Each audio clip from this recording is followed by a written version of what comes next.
পুরো ম্যাচে দাপটের সঙ্গে খেলেও কেন হার বরণ করতে হলো কলম্বিয়াকে?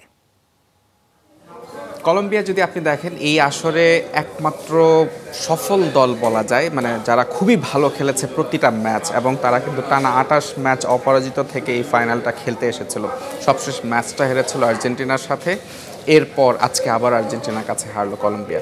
আপনি যদি দেখেন ম্যাচের প্রথমার্ধে তারা কিন্তু খুবই ভালো ফুটবল খেলেছে, ম্যাচে বলের দখল, পাসের সংখ্যা সব দিক থেকেই কিন্তু তারা এগিয়েছিল। ইভেন গোলে যে শট নেওয়া সেটাও কিন্তু কলম্বিয়া অনেক বেশি এগিয়েছিল, 4টি শট নিয়েছিল, বিপরীতে আর্জেন্টিনার মাত্র 1টি শট ছিল।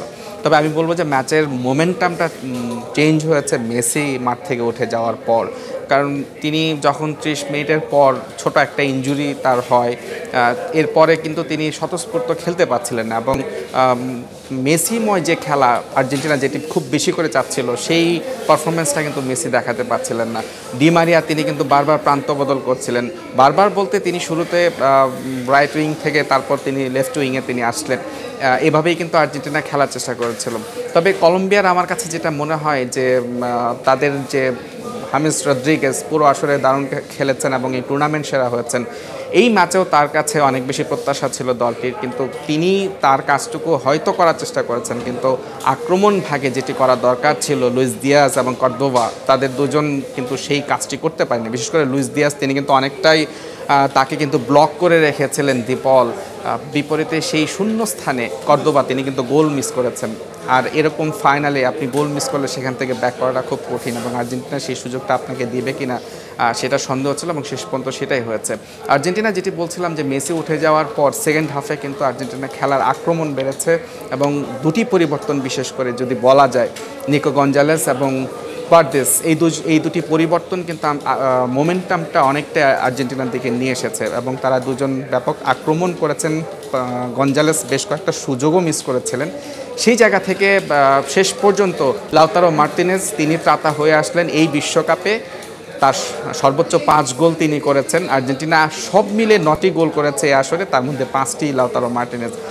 সব মিলে যেটি বলবো যে ডি মারিয়ার বিদায়ী ম্যাচ, মেসি দলের প্রাণ ভোমরা, কিন্তু যখন তারা ব্যর্থ হয়েছেন প্ল্যান এ প্ল্যান বিতে, আর্জেন্টিনা সেই জায়গাগুলোতে ক্লিক করেছে। লাউতারো মার্টিনেজ তিনি গোল করে শেষ পর্যন্ত জয় নিশ্চিত করেছেন।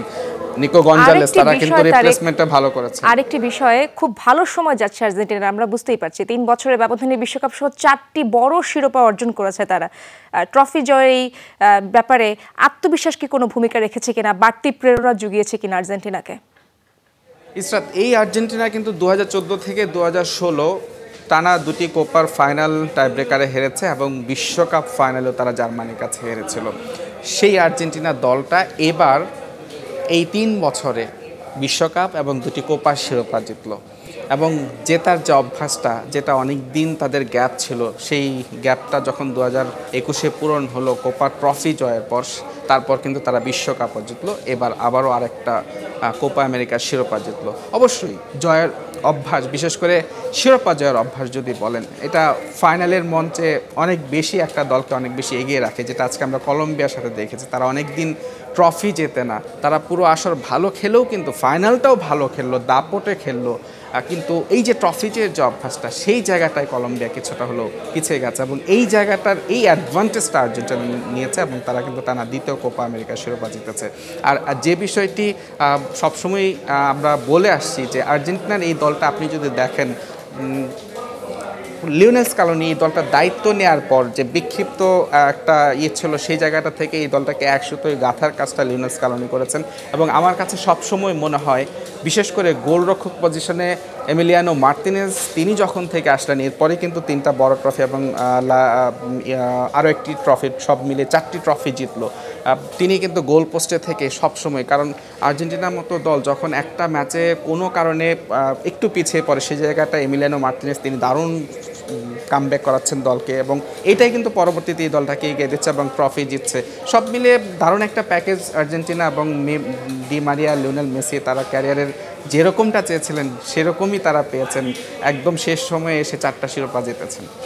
কোপা আমেরিকার আরও খবরাখবর জেনে নেব। তারেক, আপনাকে অনেক ধন্যবাদ আমাদের সাথে যুক্ত হওয়ার জন্য।